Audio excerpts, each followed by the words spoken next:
Recessions and depressions are common historically. You can look that up and research it for yourself. What you will find is that they do not happen simultaneously globally. But what we're finding now is that this financial crisis is going global. That is a huge problem when something bad happening in one country could spread out to the entire world like an infectious disease. You came here for the truth. Let's unveil that right now. This news out of Bloomberg: Russia can't be blackmailed over Ukraine, Putin says. This is his quote right here. I'll read that right now. We hope that our partners will realize the futility of attempts to blackmail Russia and remember what consequences discord between major nuclear powers could bring for strategic stability. That is a direct threat to the West, saying to them, back off. And that is exactly what he's been saying for a while, but the intensity at which he's saying this seems to increase, and the tension is really rising right now. This is becoming more and more worrisome for that area right there and for the rest of the world, of course. This is right here out of Reuters. Bonds rally, stocks fall as global economy fears mount. That's quite interesting because while the stock market was rising, the economy was doing just fine. I don't know where this came out of, and all of a sudden a few bad days and here it is, all the negative news. The bears come out of the woodwork. Let's look further down in the article. Two things I want to note. They're talking about worries of a global slowdown, and then the highlighted portion, the latest signs that the global economy may be losing its footing. And that's something that I've been talking about for quite some time. Wrote about it in my book as well, basically showing you that there is no economy anymore when you've shipped all the manufacturing jobs all the way out into third world countries, and you're basically using the bailout money to have those factories being built. It's quite sad, actually. And then you have a maximum amount of debts in the government. And then how do you fix that? By raising taxes. Let's get into this right away. This is out of the Washington Times. The federal government collected a record amount of taxes in fiscal year 2014, topping $3 trillion in revenue for the first time in history. So right here, you have $3 trillion of money coming in, yet the country is in the most amount of debt that it's ever been. There is a great divide that has been created here between reality and fiction, and this is one very good example of that. This government has taxed the public to death. At the same time, they are basically in the most amount of debt possible. It doesn't make any sense at all. And this is what I'm talking about in my book. Look at this. The West is trying to fund wars they cannot afford, not to mention that they're unjustified.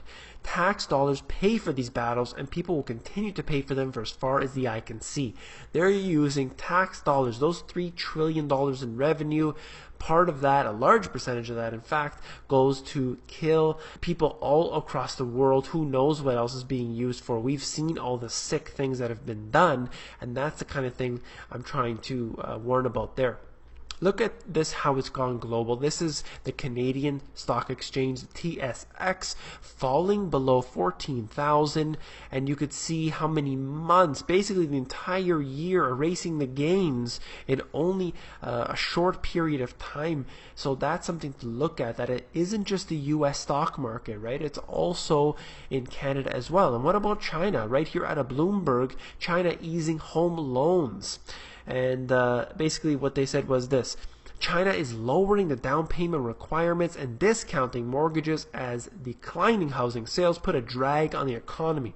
And what they said was that the housing prices multiplied manyfold in a short period of time, so they needed to input these things to calm the market down. But of course, the global economy begins to slow down. So what do? They start relaxing on all that. And of course, it inflates the bubble further. They cannot let go of this bubble. They're just going to pump it up and pump it up and pump it up.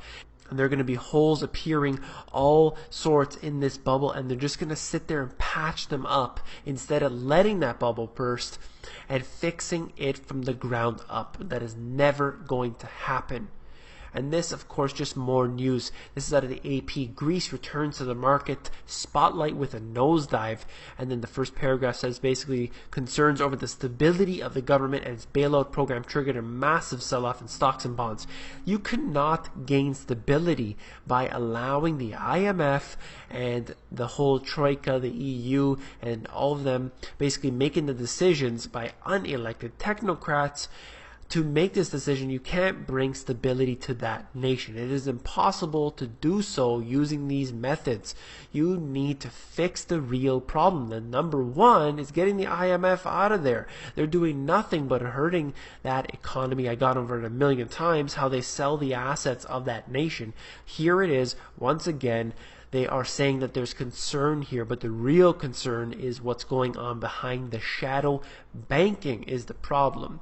And this also extends here. Germany, who's widely considered to be one of the strongest economies in the world, and here they are lowering their growth estimate. They couldn't even have 1.8% growth. They need to lower that to 1.2, and of course they will not meet that estimate. It's always lower than it is, and that's using their fake government numbers. So you know that these are all false, all fraudulent, and this is going worldwide. This whole thing is global because of globalization. They connected all the markets together. These markets have been in sync since approximately the year 2000. You could see how they move up and down relatively simultaneously, and this is all because of what's happening. You're connecting all these governments into some sort of global governance scheme that they always talk about at Davos, World Economic Forum, when the IMF gets together, the UN loves to mention it, and the G20 nations, the G8, all of these different organizations that come together and decide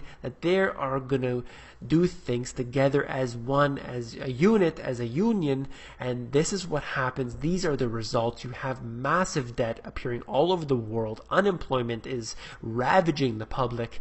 Poverty is increasing. Unemployment is increasing, as I said. There is nothing here to look forward to except for a decline. We can hope that this market will cool off. It is very healthy for that market to cool off significantly, not just 10%. It needs to come down significantly to get everything reset. But of course, they're not going to let that happen. They're going to continue to print. They're going to give the easy money policies, and we're going to have to deal with the same thing again. You got to hear me say the same things again because it's all happening over and over and over again. So I'll be that broken record to bring you that truth out there, even when the media will not. If you found this informative, please give me a thumbs up. It really helps me out a lot. I appreciate that, and I appreciate all the comments and all the kind words everyone's giving me.